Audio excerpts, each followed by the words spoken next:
Hay un lugar en la Tierra al que no llegan los aviones, al que no llegan las carreteras, al que solo se puede llegar por mar y solo si el océano lo permite. Allí viven personas, 260, y lo llaman hogar. Tristán de Acuña, la isla más solitaria de la Tierra. Imagina un barco, un pequeño barco de carga, castigado por las tormentas, que lleva ya 6 días navegando por el Atlántico Sur. A su alrededor, solo agua, en todas direcciones, hasta el mismo horizonte. Agua verde grisácea, pesada y fría. Las olas aquí no son como las de los lugares de veraneo. Son enormes, lentas, solemnes, como si el propio océano te recordara sus dimensiones. La cubierta está cubierta de sal. El metal se oxida rápido en estas aguas. Las gaviotas desaparecieron hace tiempo. Estamos demasiado lejos de la costa, incluso para ellas. Y entonces, al 7º día, en el horizonte aparece una mancha oscura. Al principio crees que es una nube, luego que es la cola de una ballena. La mancha crece, adquiere forma, se eleva desde el agua y comprendes que es tierra. Una isla, un enorme volcán negro coronado de nubes que emerge del centro del océano como un puño levantado hacia el cielo. No se parece a lo que imaginabas cuando pensabas en una isla. No hay palmeras, no hay playa blanca, solo rocas, nubes grises y olas que golpean contra las piedras con un sonido como si el propio océano intentara decirte algo. Esto es Tristán de Acuña, el lugar habitado más aislado de la Tierra. La ciudad más cercana está a 2.800 kilómetros. El aeropuerto más cercano está a la misma distancia, pero en dirección contraria. Solo se puede llegar aquí en barco. Y el barco viene aproximadamente una vez al mes, a veces menos. A veces no viene en absoluto, porque las olas son demasiado altas y es imposible atracar. El barco simplemente rodea la isla durante unas horas y se va. Espera al siguiente. En esta isla viven personas, 260, y están en casa. La historia de Tristán de Acuña comienza en 1506. El navegante portugués Tristão da Cunha, en cuyo honor lleva el nombre la isla, la avistó durante una expedición a la India, pero no pudo desembarcar. Las olas no lo permitieron. Anotó las coordenadas en el diario de a bordo, dio su nombre a la isla y siguió navegando. La isla se quedó de pie en el océano, sola, como siempre. Durante los siguientes 300 años, la isla fue simplemente un punto en el mapa. Los marineros la veían de lejos, hacían anotaciones en sus diarios, avistamos un volcán y pasaban de largo. Nadie se quedaba. ¿Para qué? En medio del océano, a miles de kilómetros de todo, ¿qué se puede hacer aquí? Tierra hay, eso es verdad. Se puede desembarcar, llenar las reservas de agua dulce de un arroyo, capturar pingüinos para comer. Pero vivir aquí, ¿para qué? Pero entonces llegó Napoleón. En 1815, los británicos desterraron a Napoleón Bonaparte a la isla de Santa Elena, una pequeña isla del Atlántico Sur. Y entonces el gobierno británico recordó de repente Tristán de Acuña. La isla estaba aproximadamente a mitad de camino entre Europa y Santa Elena. ¿Y si los franceses intentaban usarla como base para rescatar a Napoleón? Había que instalar una guarnición. En 1816 desembarcaron soldados británicos en Tristán de Acuña. Construyeron varias casas, izaron la bandera y comenzaron a prestar servicio en el puesto militar más solitario del mundo. Solo podemos imaginar lo que sentían aquellos hombres. A su alrededor, el océano interminable, sin noticias, sin cartas, sin otras personas. Solo el viento, los pájaros y el rugido de las olas. Servir en Tristán era más un castigo que un honor. Napoleón murió en 1821. Se decidió retirar la guarnición. La mayoría de los soldados se fueron con alivio. Pero 3 se quedaron. Se llamaban William Glass, John Nightingale y Samuel Bennett. William Glass era cabo, escocés, un hombre a la vez práctico y algo soñador. Había traído a su esposa Mary y a 2 hijos pequeños. Nightingale y Bennett eran solteros, jóvenes, sin familia, sin vínculos especiales con Gran Bretaña. Los 3 decidieron que querían intentar vivir aquí, en la isla, en el océano, lejos de todo. ¿Por qué? Esta es la pregunta que todos se hacen al escuchar esta historia. Y la respuesta es simple y al mismo tiempo imposiblemente compleja. Porque aquí había tierra, fértil, volcánica, rica. Porque aquí se podían cultivar patatas y pescar. Porque aquí nadie daba órdenes ni exigía impuestos. Porque aquí había silencio. Un silencio total. Y para algunas personas, ese silencio no es vacío, sino libertad. William Glass redactó algo parecido a un contrato social. Todos son iguales. Todo lo que se produce se divide por igual. Nadie manda. Sin jerarquías, sin señores y siervos. Era una pequeña utopía en medio de un océano inmenso. Y lo sorprendente funcionaba.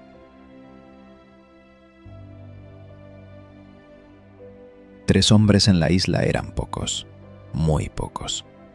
Se necesitaban mujeres. Suena prosaico, pero así fue, paso a paso, como nació todo un pueblo. Los barcos que pasaban cerca a veces se detenían.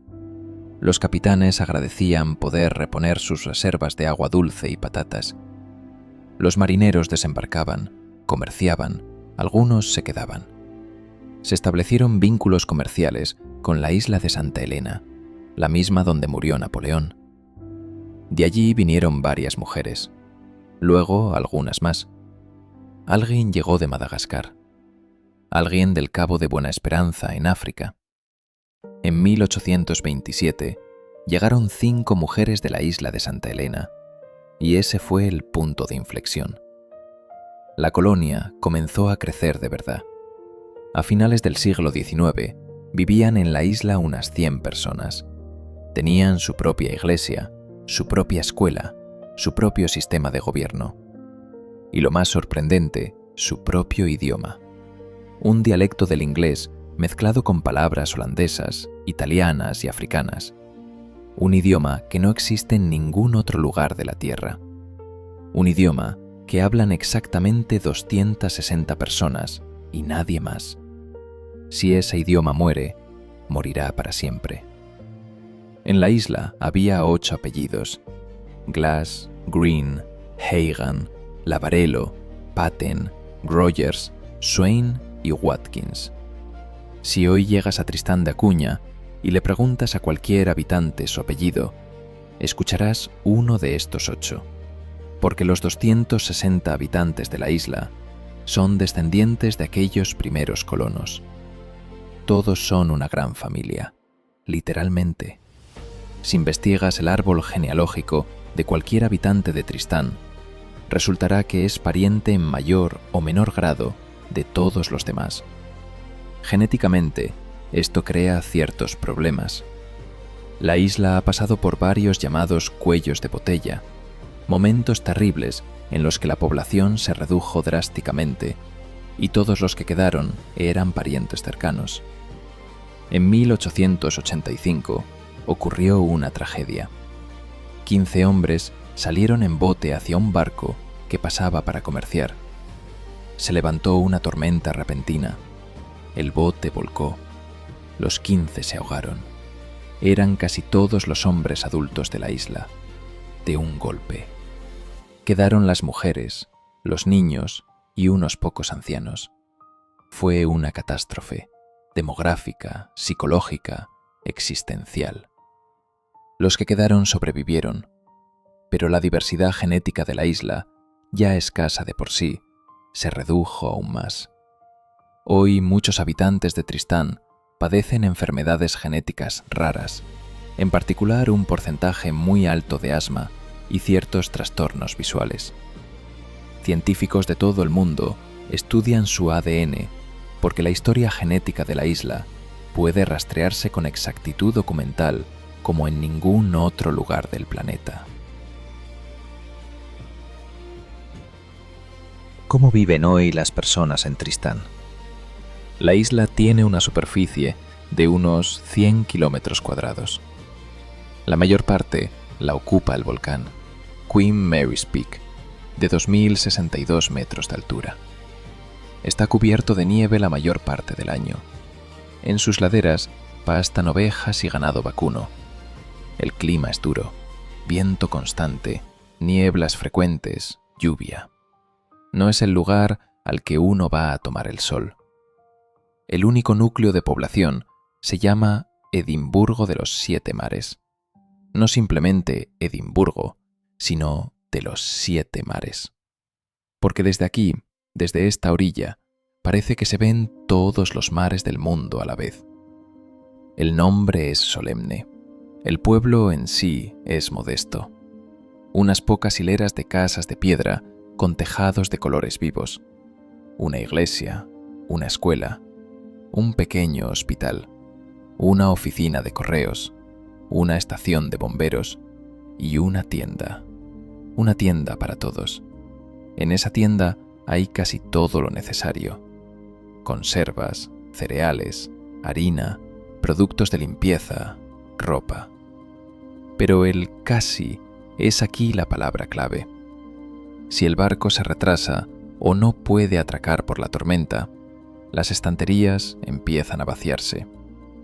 Los habitantes aprendieron hace mucho a abastecerse. Aprendieron a arreglarse con poco.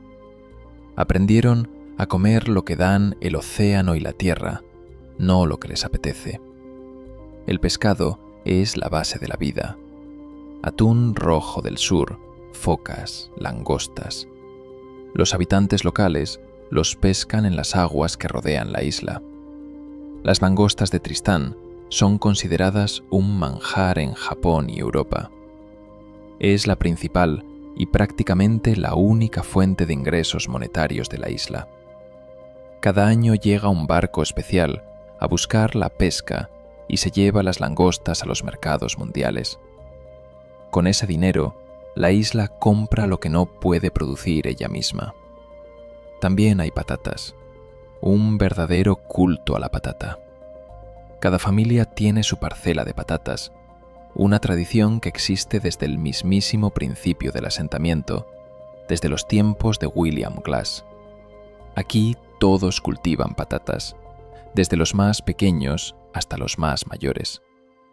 No es una afición ni agricultura por placer, es una necesidad. Cuando el barco no llega en un mes o en 2, las patatas salvan.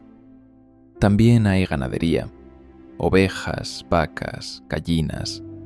Cada familia tiene sus animales: leche, queso, carne. La isla es en general autosuficiente en alimentación y puede mantenerse sin suministros externos. Esto no es casualidad, es el resultado de 200 años de supervivencia. La medicina en la isla es otro capítulo aparte. Hay un médico, a veces 2.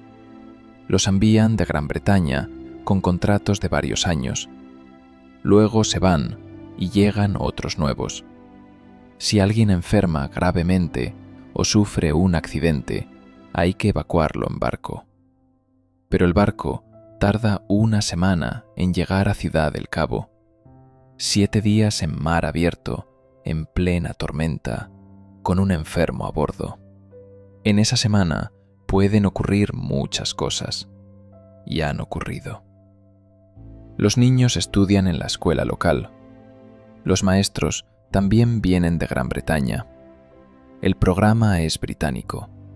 El idioma de instrucción es el inglés, aunque entre ellos los niños hablan en el dialecto local, esa mezcla de idiomas que se fue formando a lo largo de 200 años. Los niños que quieren obtener educación superior se van a Gran Bretaña. Allí están las universidades, las oportunidades, el mundo grande. Algunos regresan, muchos no. Y aquí empieza la pregunta más importante de esta historia. ¿Por qué los que se fueron a veces regresan? ¿Qué los atrae de vuelta a este pedazo de roca volcánica azotado por todos los vientos en medio de un océano infinito? En 1961 ocurrió lo que siempre se había temido. El volcán despertó. Fue en octubre. Al principio hubo pequeñas sacudidas subterráneas. Los habitantes estaban acostumbrados a ellas. Las islas volcánicas siempre tiemblan un poco. Pero esta vez las sacudidas no cesaron, sino que se intensificaron. Luego del flanco de la montaña empezó a salir humo. Denso, negro, con olor a azufre. Luego la tierra al pie del volcán comenzó a agrietarse, y de las grietas empezó a fluir lava. La lava fluía despacio, no en una corriente vertiginosa como en las películas, lentamente, inexorablemente, pesadamente, como si la montaña hubiera cambiado de opinión y decidiera recuperar lo que le pertenecía. Se dirigía hacia el pueblo, hacia las casas que habían construido abuelos y bisabuelos, hacia los huertos, hacia el embarcadero, hacia los almacenes con comida y herramientas. Se tomó la decisión de evacuar a todos. 268 personas, la totalidad de la población de la isla, había que sacarlas de allí, lo antes posible. Por suerte, pasaba un barco cerca. La gente cogió lo más imprescindible: documentos, fotografías, algo de ropa. Los animales tuvieron que quedarse, las casas también, los aparejos de pesca que llevaban años acumulando. Todo lo que no cabía en una bolsa quedó atrás. Los llevaron a Gran Bretaña, a Southampton, una ciudad portuaria británica, fría, neblinosa y ruidosa. Por primera vez en su vida, la mayoría de ellos se encontró en una gran ciudad. Por primera vez, vieron supermercados con estanterías repletas de productos, automóviles circulando en interminables filas, uno tras otro, edificios de varios pisos, personas, miles, cientos de miles de personas que van corriendo a algún sitio. Tienen prisa, no se miran entre sí. El gobierno británico no los abandonó. Les dio vivienda, pequeñas casas en la localidad de Calshot, en Hampshire. Les pagó subsidios. Encontró trabajo para quienes querían trabajar. Realizó exámenes médicos, y los médicos quedaron asombrados de lo sanos que estaban los habitantes de la isla. Dientes fuertes, corazones sanos, ninguna enfermedad de la civilización. El aire limpio, el trabajo físico y la alimentación sencilla habían hecho su efecto. El gobierno les ofreció quedarse para siempre. Ciudadanía, casas, trabajo, todo eso les daban. Gran Bretaña estaba dispuesta a acogerlos. Muchos les aconsejaban que se quedaran. En la isla todo está destruido. ¿Para qué volver? Rechazaron la oferta, casi todos. Casi las 260 personas dijeron: no, gracias. Queremos volver. Vivieron en Gran Bretaña 2 años. 2 años en la ciudad, con agua caliente, calefacción central, televisores y tiendas en cada esquina. 2 años entre millones de personas, entre el ruido y el bullicio. 2 años en un país que por todos os parámetros objetivos era más rico, más cómodo y más seguro que su isla. Y en 1963 se subieron a un barco y se fueron a casa. A casa, a la isla donde la lava ya se había enfriado, donde parte de las casas estaba destruida, donde la fábrica de conservas de pescado había quedado destruida, donde había que empezar de cero, literalmente de cero, despejar los escombros, reconstruir las casas, sembrar patatas, pescar, hornear pan, pero a casa. Unas pocas familias se quedaron en Gran Bretaña. La mayoría regresó. Y cuando los periodistas les preguntaban ¿para qué? ¿Para qué dejarlo todo y volver a esa isla lejana?, se encogían de hombros. Decían algo sobre el silencio, sobre que en la ciudad no podían dormir, demasiado ruido, sobre que echaban de menos el olor del mar, sobre que allí, en Gran Bretaña, se sentían perdidos, que ese no era su lugar.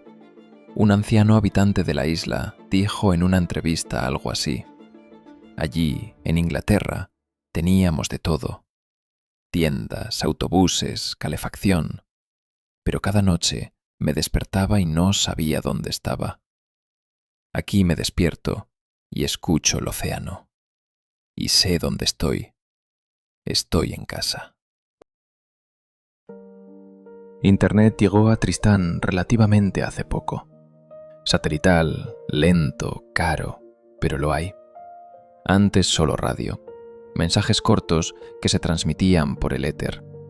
Las cartas tardaban semanas. Las noticias del mundo exterior llegaban con los barcos, con un retraso de un mes o más. Imagínate eso. Vives en una isla y un día llega un barco y te enteras de que hace varias semanas terminó una guerra, o murió una persona famosa, o pasó algo importante. Te enteras con retraso. El mundo vive separado de ti, en paralelo, a otro ritmo, un ritmo que no es el tuyo. Ahora hay Internet. Los jóvenes están en las redes sociales, ven vídeos, se comunican con personas de otros países. El mundo se ha acercado, pero la isla no ha cambiado. Las mismas rocas, el mismo viento, el mismo olor del océano por las mañanas. No hay aeropuerto y no lo habrá en un futuro próximo. El relieve de la isla no permite construir una pista de despegue. Hay montañas, rocas y pendientes abruptas por todas partes. Hay una plataforma para helicópteros, pero desde Ciudad del Cabo en helicóptero no se puede llegar. Está demasiado lejos. El único vínculo con el mundo es el barco. Una vez al mes, a veces menos. Esto crea una relación especial con el tiempo. Los habitantes de Tristán no tienen prisa. No tienen motivos para tenerla. El barco llegará cuando llegue. El tiempo será el que sea. El océano hace lo suyo. La vida aquí transcurre a otro ritmo. Lento, profundo. Un ritmo en el que se puede notar cómo cambia el color del cielo antes del atardecer, o cómo huele la tierra después de la lluvia, o cómo gritan los pájaros en los acantilados al amanecer. La delincuencia en la isla prácticamente no existe. Las puertas de las casas no se cierran con llave. No es porque la gente aquí sea especialmente virtuosa, aunque quizás también. Es que cuando todos se conocen, robar no tiene sentido. Cualquiera sabrá quién lo hizo. Ofender tampoco tiene sentido. Mañana te encontrarás de nuevo, y pasado mañana, y dentro de un año. Cuando vives entre 260 personas, tienes que aprender a vivir en paz. No hay otra salida.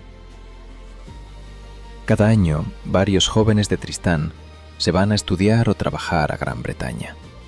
Es inevitable. La isla no puede ofrecerles educación universitaria ni oportunidades de carrera. Se van. Algunos se quedan allí para siempre. Algunos regresan. Los que regresan dicen cosas parecidas, que en la gran ciudad se sienten invisibles. Millones de personas a su alrededor y nadie los necesita. Nadie los saluda. Nadie sabe su nombre. Puedes morir en tu apartamento y los vecinos no se enterarán en una semana. Eso es insoportable para alguien que creció donde todo el mundo te conoce. ¿Qué más dicen? Que no entienden por qué todos tienen tanta prisa. ¿A dónde corren esas personas? ¿Qué buscan? Echan de menos el silencio, el olor del océano, el hecho de que aquí está claro quién eres. Está claro cuál es tu lugar. En Tristán no hay anonimato. Es un lugar donde no puedes ser un extraño, donde tu historia es la historia de toda la isla, donde tus bisabuelos están enterrados a 100 metros de tu casa, donde conoces cada piedra de la orilla porque has caminado sobre ellas desde la infancia, donde te recuerdan de niño incluso cuando tienes 50 años. Esto es otro tipo de riqueza. No dinero, no carrera, no oportunidades, sino pertenencia. Una sensación profunda, arraigada, de que estás en tu lugar, de que esta tierra es tuya, de que esta gente es tuya, de que este viento, este océano, este volcán en el horizonte son parte de ti. Un joven habitante de la isla que estudió en Londres y regresó, le dijo una vez a un periodista lo siguiente: allí era nadie entre millones, aquí soy Glass. Mis antepasados fundaron esta isla hace 200 años. Cada persona aquí sabe mi nombre, sabe quiénes eran mis abuelos, sabe lo que sé hacer y lo que no. Allí era un número, aquí soy una persona.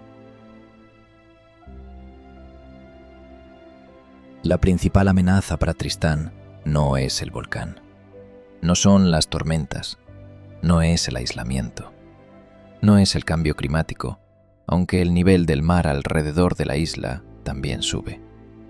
La principal amenaza es la inmigración de los jóvenes. La población de la isla disminuye lentamente.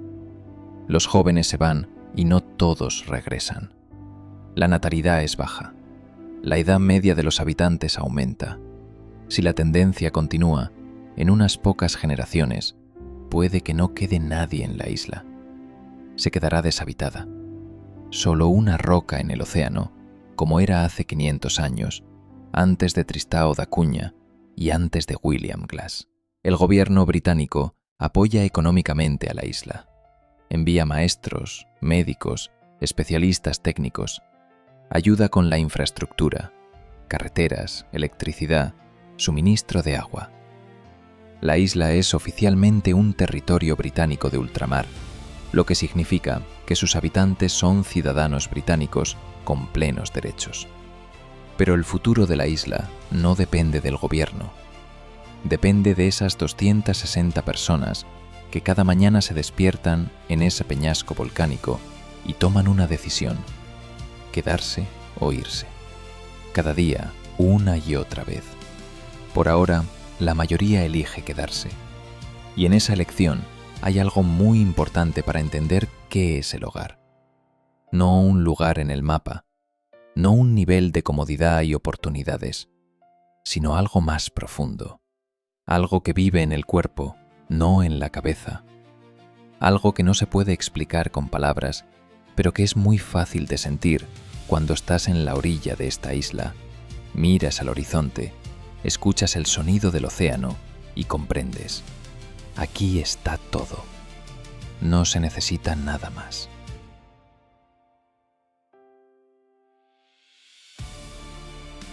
Tristán de Acuña se alza en medio del Atlántico Sur. Estaba ahí antes que las personas, seguirá ahí después. El volcán dormita, el océano ruge, los pingüinos deambulan por la orilla, las ovejas pastan en las laderas, las nubes se enganchan en la cima de la montaña y 260 personas se despiertan cada mañana en el lugar más aislado de la tierra y van a pescar a cavar patatas, a reparar botes, a enseñar a los niños, a hornear pan, a mirar el mar. Viven. Quizás esta sea la respuesta a la pregunta que todos nos hacemos a veces. ¿Para qué? ¿Para qué todo esto? Si el mundo es tan grande, tan complejo, tan incomprensible. ¿Para qué quedarse donde es difícil cuando se puede ir donde es más fácil? Para esto. Para saber dónde está tu orilla. Para conocer los nombres de tus vecinos. Para escuchar el océano desde la ventana del dormitorio. Para saber que mañana todo será igual que hoy. Para saber lo que te espera. Para estar en casa. Para estar en casa.